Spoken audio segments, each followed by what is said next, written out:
All right, great. Well, good morning. I hope your Tuesday is off to a great start. Happy you're here to join us. So I'd like to start just by doing a quick thank you to our sponsor, Plant Moran. They help make these talent series possible. And so a little bit about Plant Moran is that they're among the nation's largest accounting, tax, consulting, and wealth management firms. And they provide a full line of services to organizations in the following industries: manufacturing and distributing, financial services, service, healthcare, private equity, public sector, real estate, construction, and energy. Plant Moran has a staff of more than 3,300 professionals throughout the United States, and with international offices in Shanghai, China, Mumbai, India, Tokyo, Japan, and Monterrey, Mexico. In Colorado, Plant Moran has served its Colorado clients for more than 40 years, with offices in Broomfield, Denver, and Fort Collins. They have been recognized by a number of organizations, including Fortune magazine, as one of the country's best places to work. If you want more information on them, you can visit at plantmoran.com. And so now I would just like to get started here by introducing our lovely speakers for today. So we have Kristen Culliney, the Chief Program Officer, and Brittany Robinson, Program Director at WorkLife Partnership. I'm going to go ahead and pass it over to them so they can get things going. And here we go. Okay, thank you so much, Taylor. I appreciate folks who are choosing to spend their time here with us today. We are going to talk about strengthening workplaces and how to evaluate and elevate your business through job quality practices. I'm Brittany Robinson. I'm the program director. I appreciate everyone's time here today. Kristen, do you want to come off mute and just say hi before we get started? Sure. Hello, I'm Kristen. Glad to be here today. Thank you. So I actually can you go, are you moving the slides, Kristen? I am. Do you want me to go to the agenda? Thank you. You can go on to the agenda. All right. So our agenda is going to start with some audience participation. I can sense your excitement already. But really, this isn't a conversation without you all. So the ones really living and breathing your workplaces. We will answer questions at the end, but please feel free to drop questions into the chat or come off mute and ask anything you'd like. Again, we want to open up a conversation here. So today we are going to cover the definition of job quality. We'll also talk about proven practices, the sources of the information from where those proven practices are coming from, and some ways in which you can then be a force for good to evaluate and elevate your workplaces. You can go to the next slide. WorkLife Partnership was founded in 2009. We are a nonprofit organization. We started in Denver, but we are serving employers nationwide. We currently are deploying our resource navigation benefit inside workplaces where we support employees with personalized one-on-one support. Ultimately, our aim is to improve the lives of your workers, their engagement in the workplace, and your employee retention. The job quality work that we've done more recently actually intersects with the work that we've been doing in resource navigation since 2009. And how that does is through our kind of close look with our interactions with your employees and the data that we collect to just understand what's going on with workers. What do they need? What do they want? What keeps them at their job? And so now we've decided to take that data and to turn it back over to our employers and offer support. And how do we build the bridge between you and your employees in understanding what makes a good workplace? And you can go to the next slide. So here's where the participation begins.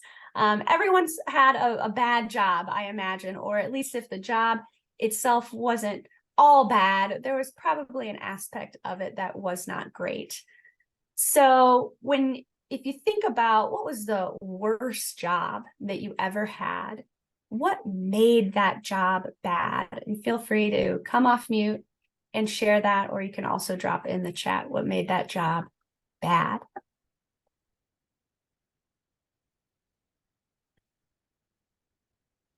Bad leadership. Bad leadership. Yep. Thanks, Karen. Do you want to elaborate on that a little bit more? Sure. My supervisor was not very, my new supervisor was not hearing what my needs are to do my job. Okay.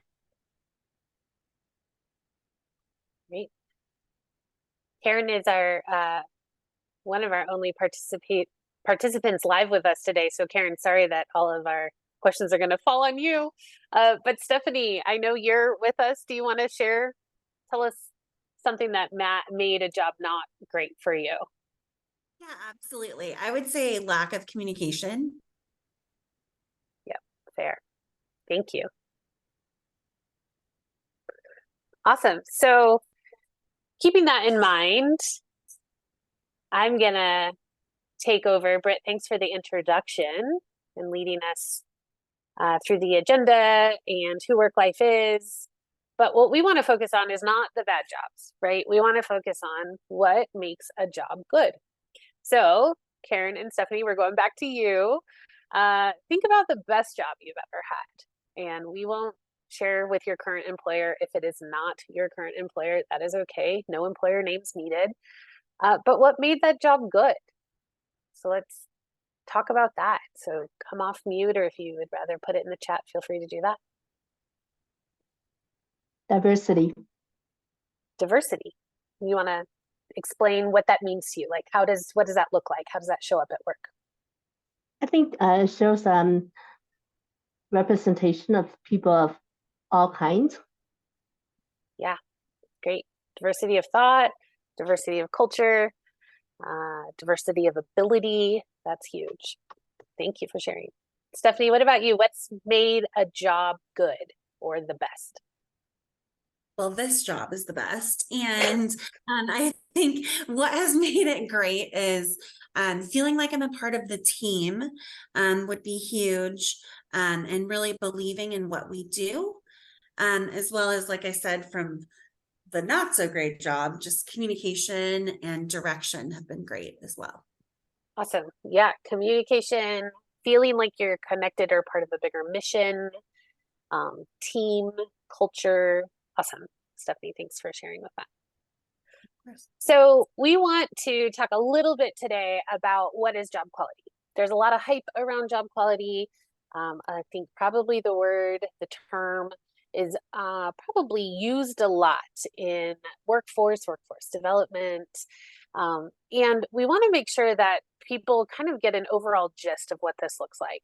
You're going to hear today us talk about job and workplace quality because it's not just about one singular job or position at a place of employment or at a company, but it is in general about the workplace. So the two definitions that I pulled from, probably the ones that we use quite a bit at WorkLife, is through the U.S. Department of Commerce. And job quality is not just about the job. So I just said that, but it's a combination of key drivers that are important to each worker's overall employment experience. So pay and benefits, workplace safety, health, a voice, scheduling predictability, skill building, and advancement. We do a lot of work, and we'll talk a bit more about some of the work we've done with the Colorado Workforce Development Council, but they really talk about work or job quality rather in this definition or this terminology, that in a rapidly changing economy characterized by globalization, advances in technology, automation, employers are struggling to attract and retain the skilled workforce or workers that they need. But by providing quality jobs that offer family-sustaining wages, which we'll get to in a couple slides, safe and inclusive environments, robust benefits, predictable scheduling, professional development, and opportunities to advance, employers can address their skills gap, increase the number of qualified applicants coming and being attracted to their open positions, and improve their retention rates. They can also help improve their company's diversity, equity, and inclusion. And so you could Google job quality and you're going to find a lot of similar definitions. And that's what we're saying today, is that there isn't necessarily one. And there isn't one that is more right than the other, but these are the two that we lean into. Something I do want to share for those who are here, but also for those who are going to be listening in later, is that access to this slide deck will be available. And anything that you see in this sort of like light blue is a link. And so we are sure to share links and resources and information because we want you to be empowered and have the information at your fingertips. So anything that you see here is clickable and you will be able to go to those websites and look and peruse further. So just FYI. So job quality and good jobs, essentially the same thing. But a little bit more detail, I feel like, comes when we're talking about what a good job is. And so there's these three definitions, and I will say that really we lean into the Aspen Institute's working definition of a good job. And that working definition is really centered around three ideas. The first is economic stability, the second is economic mobility, and then equity, respect, and voice. So economic stability is stable, family sustaining pay, sufficient and accessible, broadly available benefits, fair and reliable scheduling, safe, healthy, and accessible work conditions. So that's how to keep your staff and your workforce stable and coming to work, showing up at work. Mobility really talks about how people move through their work and not physically, like on a warehouse manufacturing floor or in the offices, but as a career. And so economic mobility refers to clear and equitable hiring and advancement pathways. So people understand from the moment they're applying, as they are settled in their role, where can I go from here? What are my opportunities? Accessible paid training and development opportunities, and then wealth building opportunities. So opportunities to access savings, a savings account that could be matched, or 401k benefits, or small dollar loan programs. And then the last one is that equity, respect, and voice. And this really refers to organization and management culture, policies, and practices that are transparent and enable accountability across all levels within an organization or company, and supports a sense of belonging and purpose. It advances diversity, equity, inclusion, and accessibility, and it addresses discrimination. And it allows people to work together to improve their workplace through collective action or participatory management practices.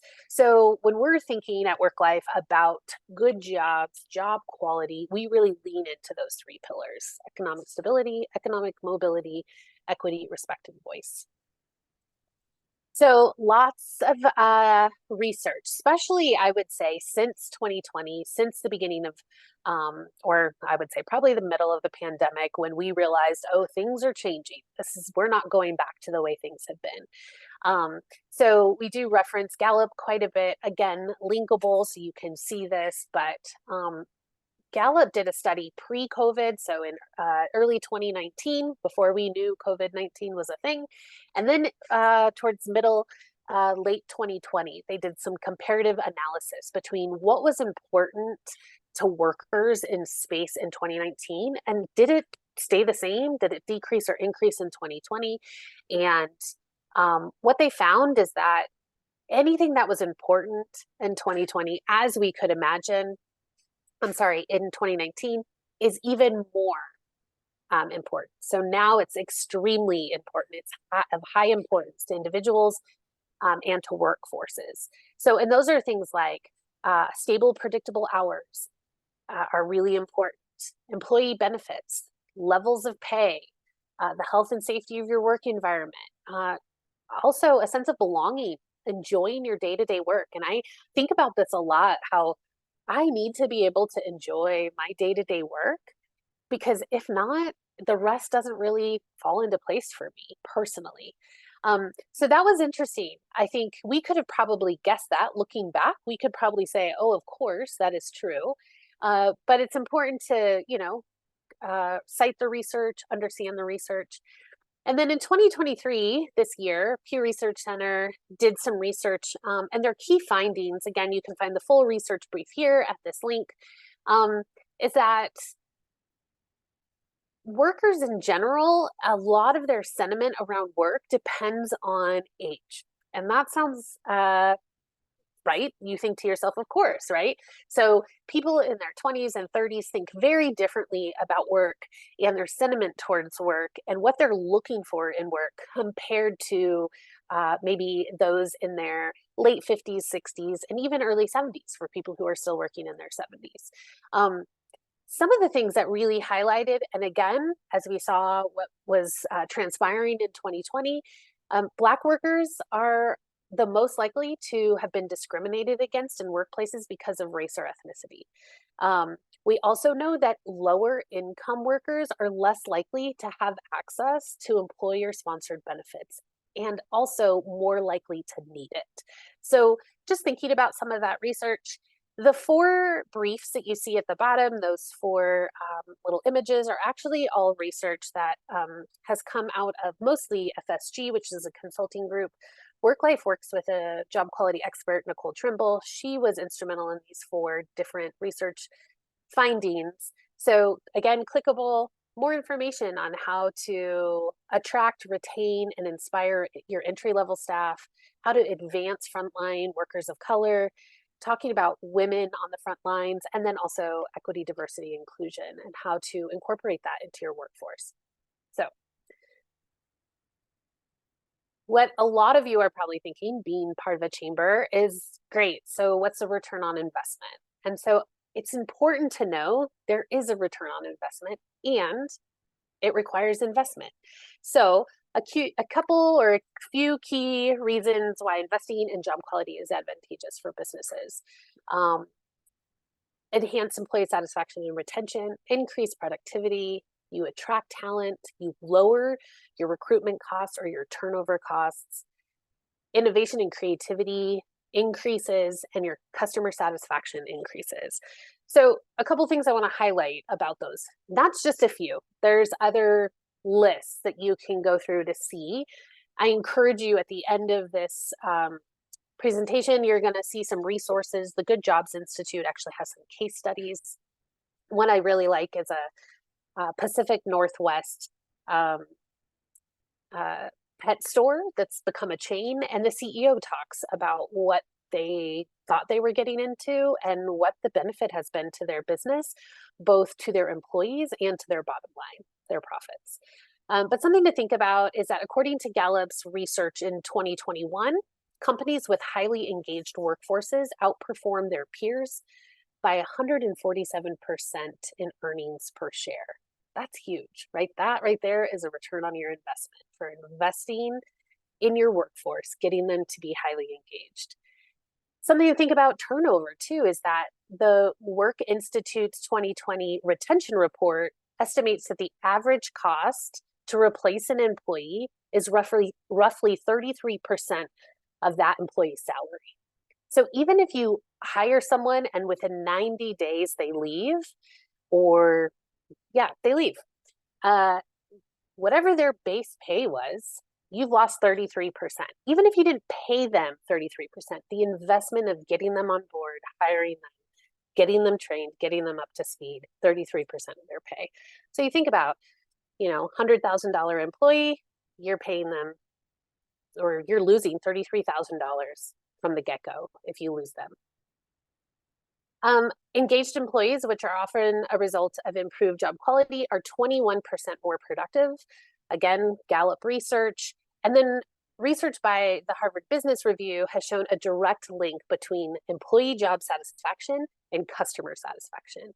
Customers want to go where employees are happy. It's interesting. I have teenagers, both one who's working and one's about to work. And we were at Home Depot the other day, and this gentleman, he looked probably a high schooler, was in the garden center at Home Depot. And I walked up to him and I had a few items, didn't smile, didn't greet. I could tell. I was like, his parents made him come to work on Sunday morning. And I just said, how you doing? Not great. And I thought to myself, like, okay, I have a teenager and I sure hope that's not how my teenager is showing up at work. But also thinking about like, wow, what a different interaction compared to someone else who's like, I had a great, it's a great morning. It's beautiful outside. How are you? Interaction. Am I still going to go to Home Depot? Yeah, I don't have a ton of options outside of Home Depot, but it was an interesting interaction to think about like how my mood as a customer was impacted by this employee's mood. So thinking about that and about engaged, happy, satisfied employees and what that does for your customer.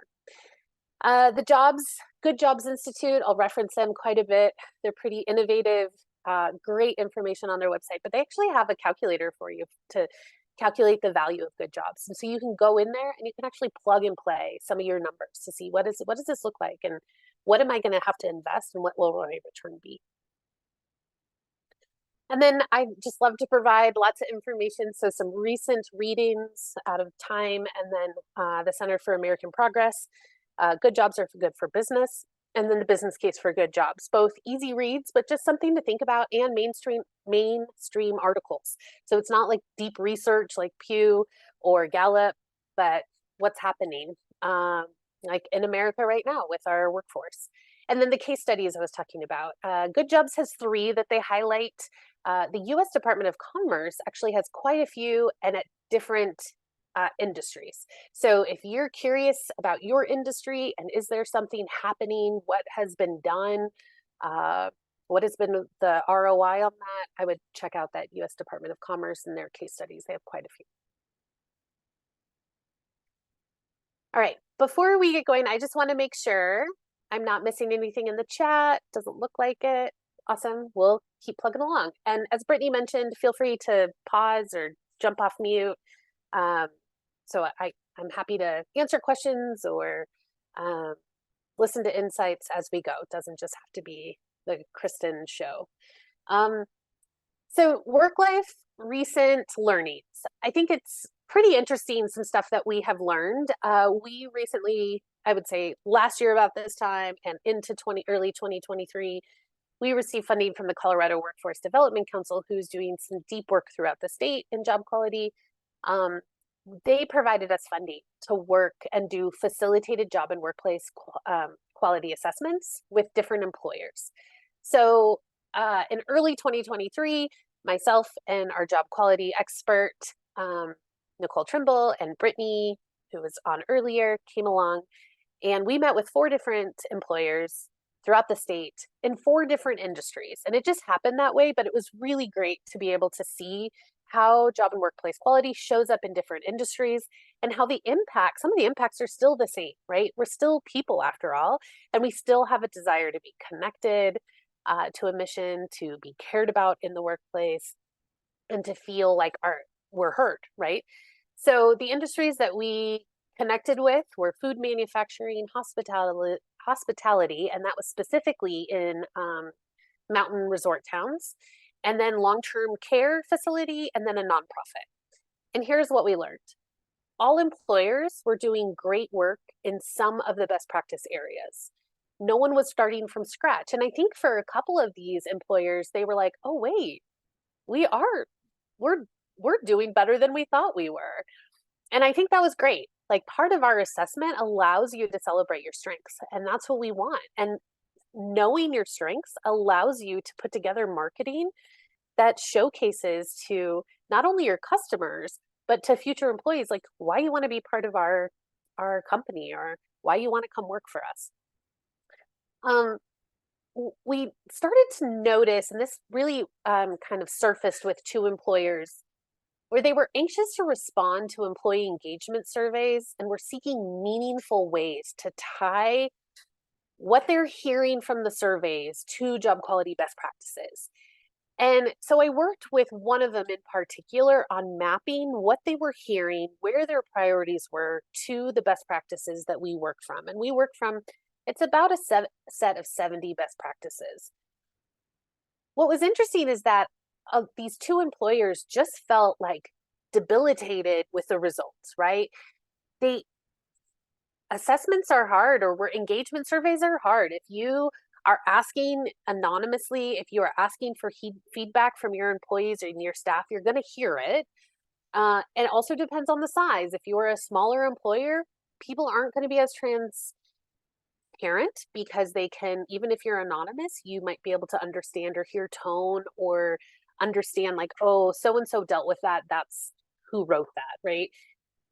But this group, it was the nonprofit in particular, was like, how do we work on these things? Like, what do we do? And wanted very tangible results to be able to go back and tell their staff, we heard you, and here's what we're gonna start doing. Most employers were concerned about their reputation and job quality standards within their own communities rather than how they compared at a national level or within their same industry. And that was really interesting too, because there is a lot of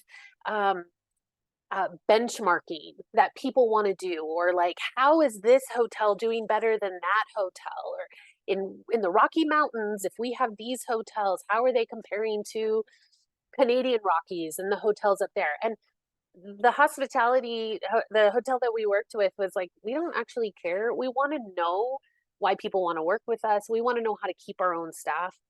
Whatever they're doing in the Canadian Rockies is their deal. And I think that was interesting because there sometimes is like, how do we benchmark, but also like, how do we focus and care about who we can care about today? And that's the people at your front desk and working in your kitchens and doing your housekeeping. So not so much, where do we fall on a national comparison level? One of the things that I found pretty interesting is that none of the employers we worked with, again, 4, could report out what their turnover cost amounted to annually. One was like, we don't want to know. Another was like, we don't know how to do it. And that is huge. Like, if you're not sure what your 33% is going out the door when you lose a staff member, it is hard to make decisions then about your recruitment costs or your pay wages.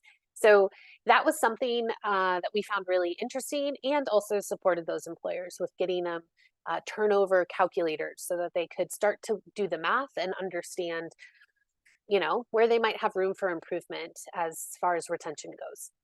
And then this was interesting, and I'm, making a generalization, but some of the employers that we worked with were confusing minimum wage with living wage.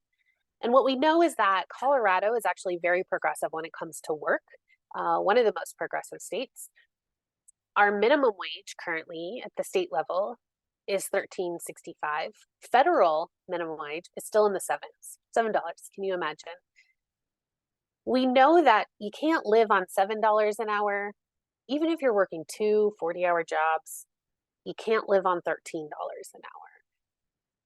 So it's important to understand what a living wage is. And that is what it takes to be able to live, and not even like live and have a robust savings or live and be able to go on vacation. It's like live and be able to afford your life, your housing, your transportation, your food, your health care. Live.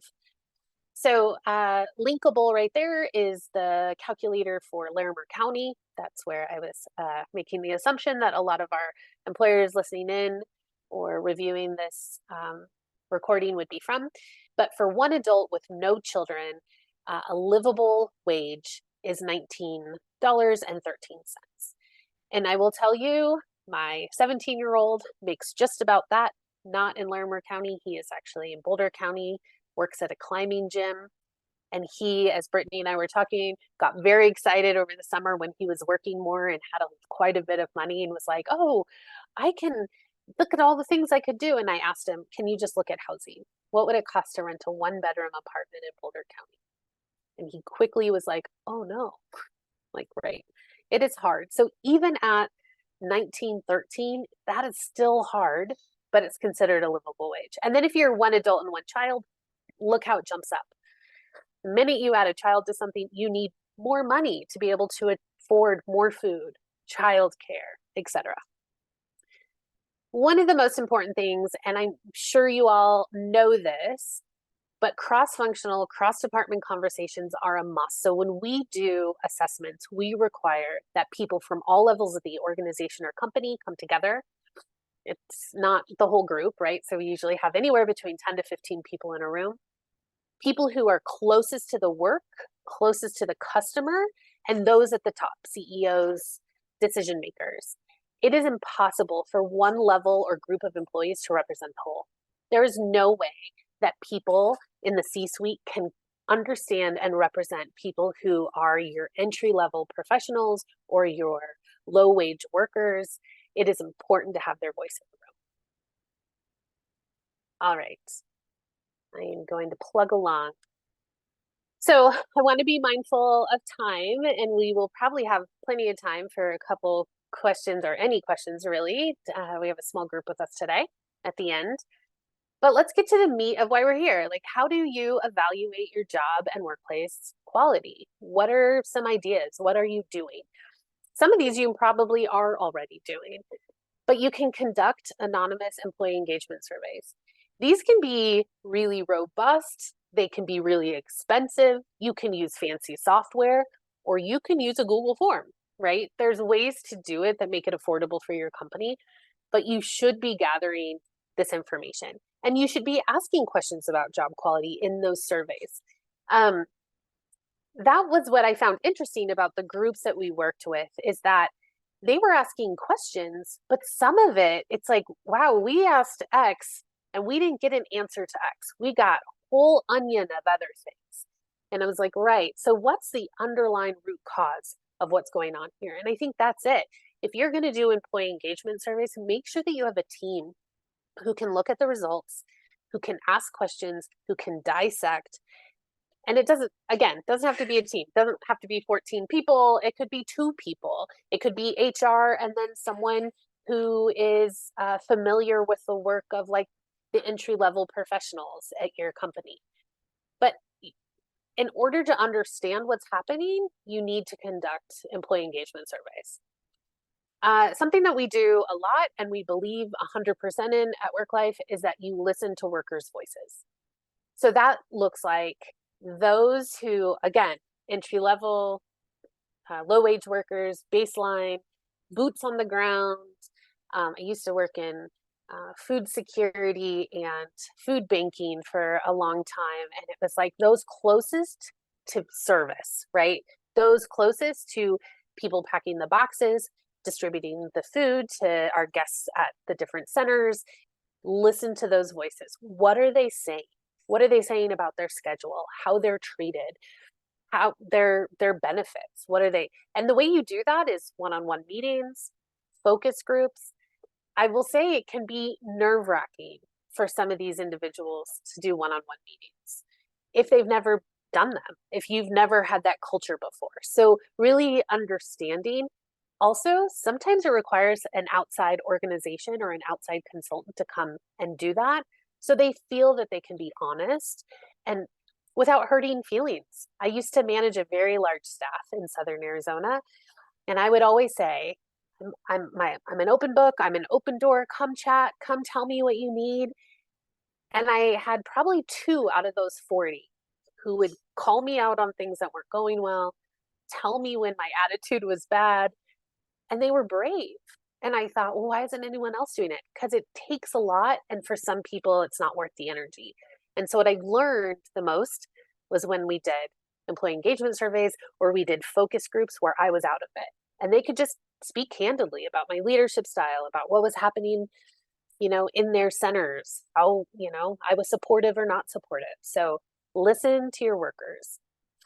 Understand your turnover costs and your retention rates, right? Even if you just use that baseline 33% of the person's salary is what you lose when someone leaves. Use that, understand that. How often are people leaving? What does that look like? What's your loss, right? That impacts your bottom line. And then conduct exit interviews. Again, exit interviews should probably be done by someone who's not attached to the organization, or it can be sort of an independent third party. Doesn't have to be expensive, but enough to understand like what went wrong, right? And for some people, it's life, right? Like I had to move to afford a different place and now transportation is harder. Or we actually had employers that we work with They moved facilities from Boulder County to Larimer County. And now all of a sudden their entire workforce was like, how do we get there? Right? It's 20 miles away now. We're not sure we can get there. And so that could be a reason you're losing people. But then other reasons could be culture, pay, benefit access. So conducting those interviews is important. And then if none of that is doable, or you're just like, I'm not sure, we do facilitated job and workplace quality assessments.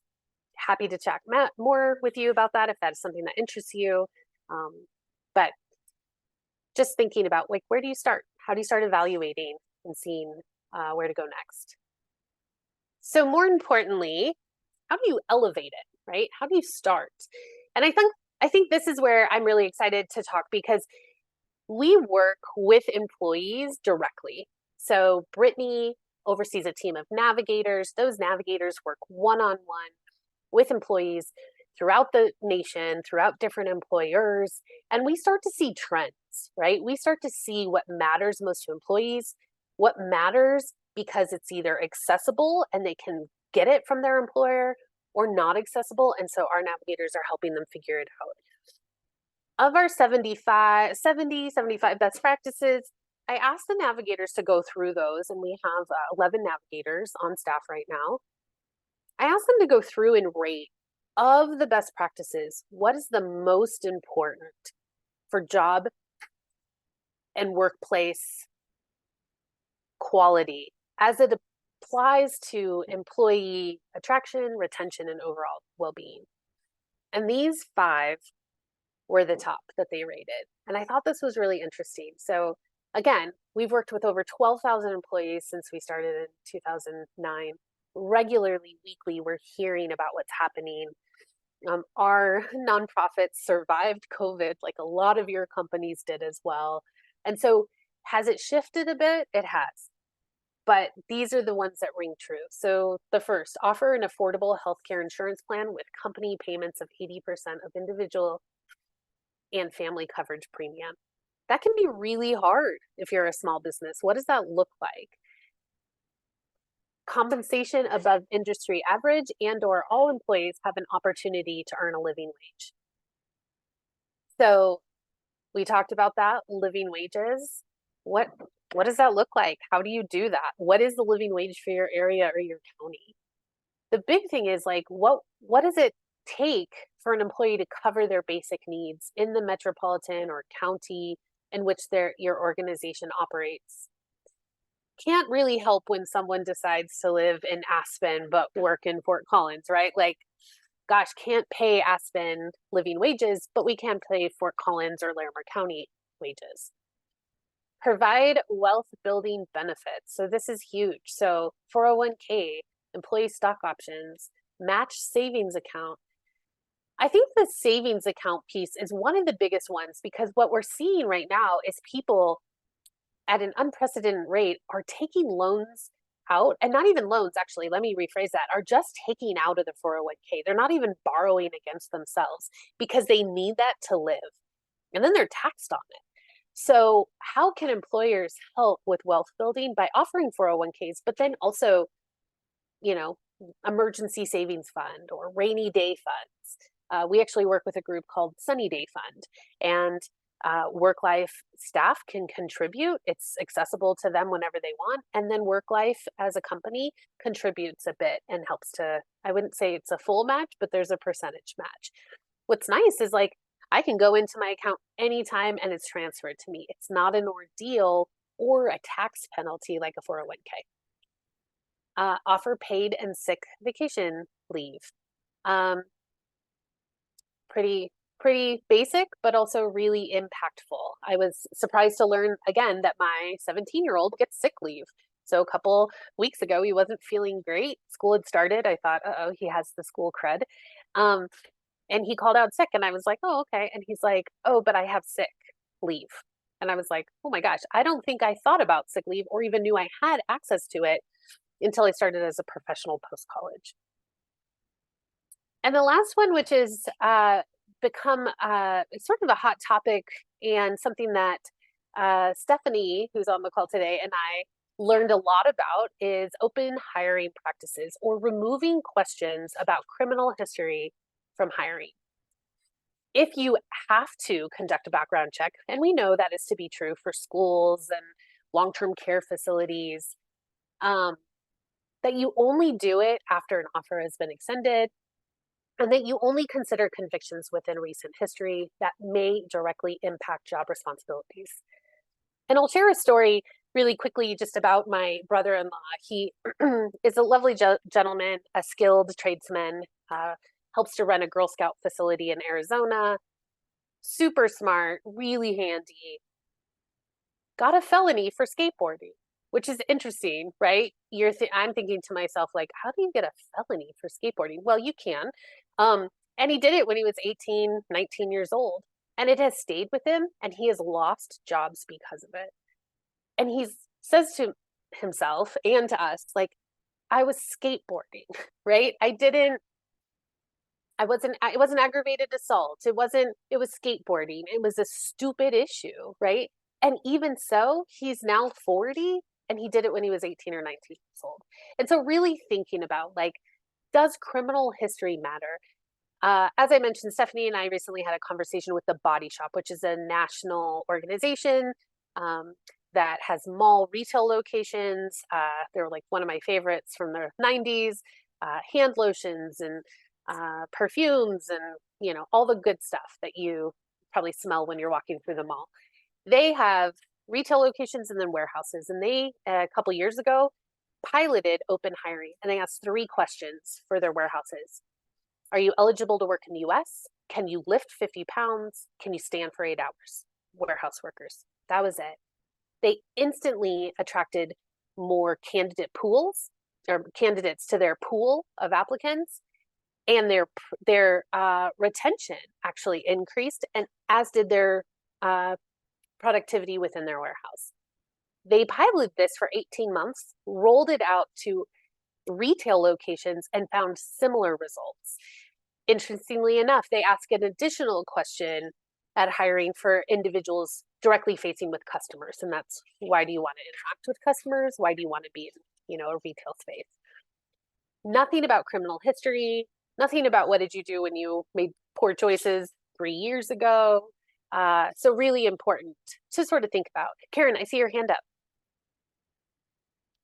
So, okay, so I am a career coach, and I am soon going to help formerly incarcerated individuals to get jobs. Awesome. So question is, Yeah. can I say that to companies as, can you remove criminal history from hiring? You can, and there's like a whole open hiring movement. I can actually send you some readings on that if that is of interest to you. Like, Yes. who's doing it, who's piloting it. You can. Okay. Now there are some. So when in working as I did in Southern Arizona, we actually hire truck drivers for food distribution, and the DOL requires not so much criminal background, but drug testing. And that was another thing, because you're on the road, right? So you need to have you need to be clean when you're driving. Right. But as far as like, can you work in our warehouse if you had a felony conviction 5 years ago? Our staff at our executive leadership team and our human resource department dropped that question altogether. The only time we asked it and did background check is if you were working directly, like going to a school, working with vulnerable populations. So I think you can ask that of an employer. I also think there are resources a lot more now coming out that say, here are the employers who are doing it, and is there natural traction to push and encourage some of those individuals you're coaching towards that direction. So thank you. I'll make a note to send that to you so you have just some readings and know where to start. Thank you. Yeah, you're welcome. Okay, so those are just sort of the top things that our navigators have seen, right? Things that make a difference for the employee while they're at work. Here's some things and ideas to get started. Create an open and transparent communication culture. Way easier said than done. Provide clear, up-to-date job descriptions that clearly illustrate roles and responsibilities. People want to know, what am I going to be responsible for? There is always the other duties as assigned, but people want clear understanding of what's my expectation? What are the expectations of me? How do I succeed at this role? What do I need to do? Give employees regular feedback on performance. This is interesting. A lot of people will say, well, they know no news is good news. And I'm like, but people want feedback. And whether it is on some sort of cadence you already do, but also, as our team at WorkLife will say, like, please don't wait until my annual review to tell me that I've done X wrong. I want to know that I've not done it well so I can course correct, right? You're going to find most of your staff wants to know that, especially if it's done in an open and transparent way. Like, hey, that didn't meet the mark. Let's pivot and think through that differently.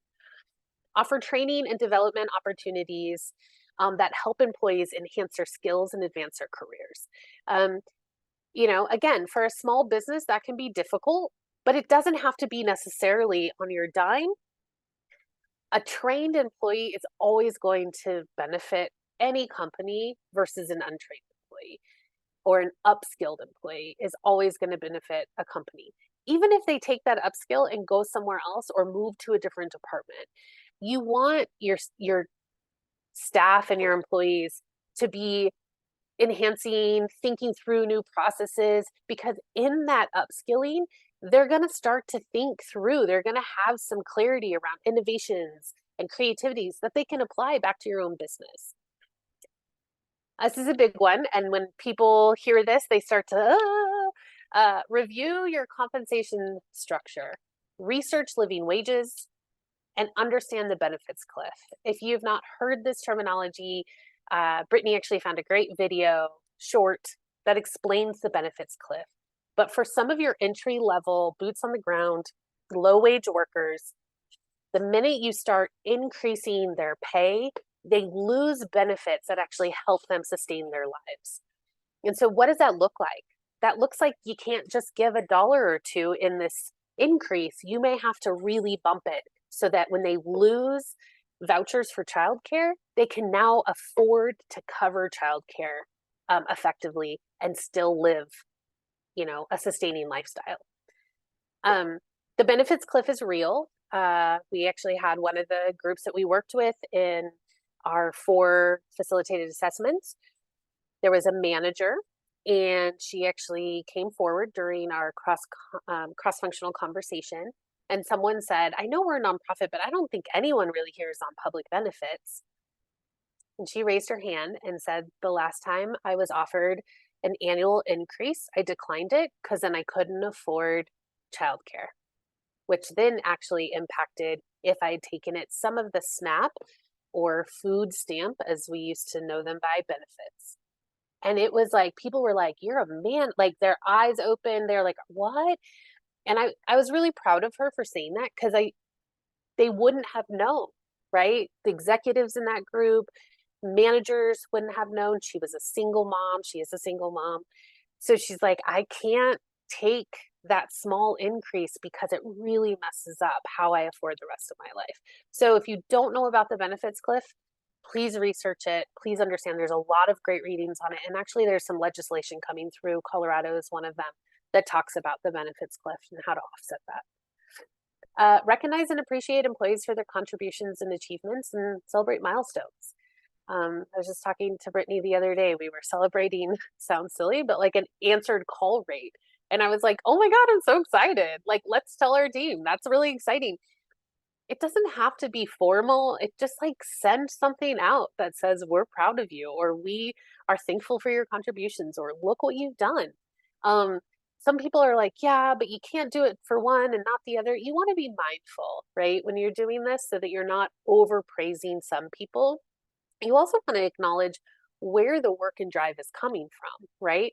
I could sit all day long and take accolades for Brittany's work with her team, when really it's the team making Brittany and I look really great. And so how do we recognize and appreciate employees? Big one. Management needs to lead by example. through your communication, through your work-life balance, through team culture. If you aren't taking your PTO, your staff is not going to take your PTO. I sit on a board of a small pantry in Colorado, food pantry, and the ED made the comment a couple weeks ago, well, I can't get the operations director to take his PTO. And I said, why? He's like, well, he doesn't think that the place will run without him. And I said to her, when was the last time you took PTO? Well, I got in a ski accident. No, PTO, paid time off, not sick, not emergency, need to go have surgery on my knees. PTO. Oh, it's been a while, right? They're not going to, your staff is not going to do it if you're not you're not modeling that, because they feel like something's wrong. I have to be here. The place doesn't function. Most places will function if you go on PTO, if your staff goes on PTO.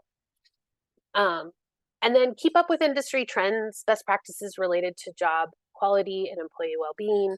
And I've given you some resources, I believe, on this next slide. All right, so really the theme is start somewhere. Job and workplace quality is a journey. It's not a destination. You're never going to arrive. Similar to work in diversity, equity, inclusion, belonging, accessibility, justice, you're never going to arrive. It is always changing. The workforce is always morphing.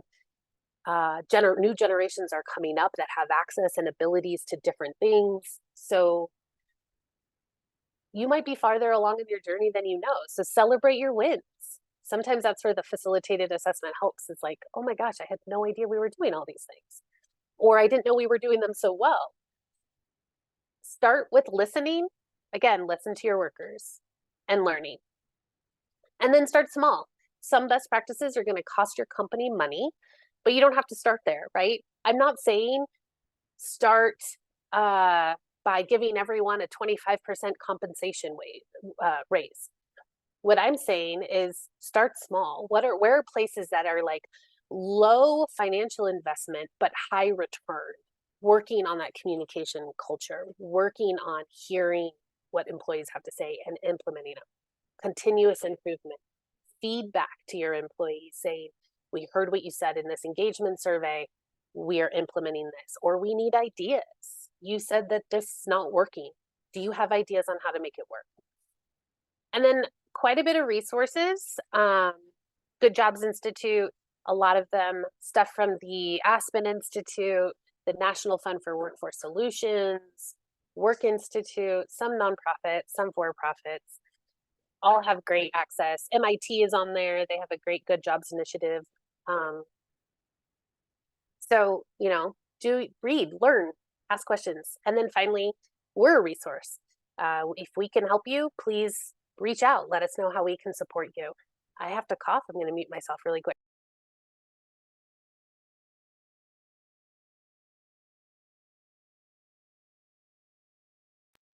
All right, sorry about that. We recently were awarded about $2 million from the Gates Foundation to work on job quality work. So we have some funding to work with small, medium, and large employers throughout the nation. If this is something that you're thinking might interest you, please reach out to myself or Brittany. We can get you started in a conversation to say, like, let's help you on this journey, job and workplace quality. All right, I'm looking at time. We have about 5 minutes. So are there questions, comments, insights? Would love to hear from Karen, or it looks like we had a new person join us too, Andrew. Yeah, if you have questions, I'd be happy to answer them or offer insights.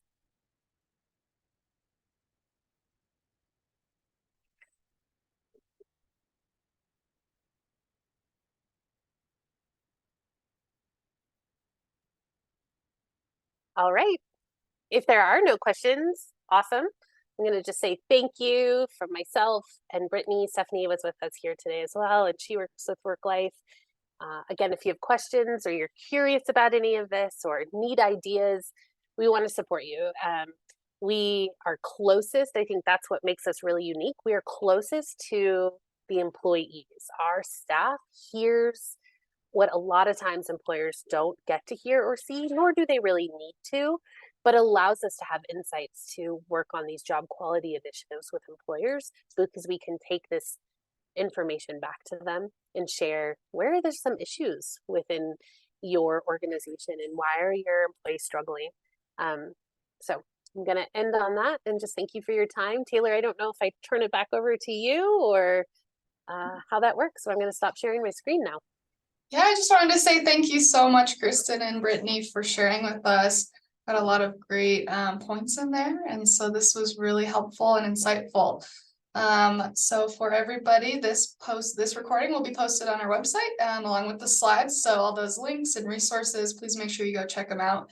And also contact information. We'll make sure we get that posted for Kristen and Brittany as well, so that if you do have further questions, reach out and get in contact with them there. Other than that, thank you for joining us. Really appreciate your time and hope the rest of your Tuesday and week goes well. Yep. Thanks so much. Thank you.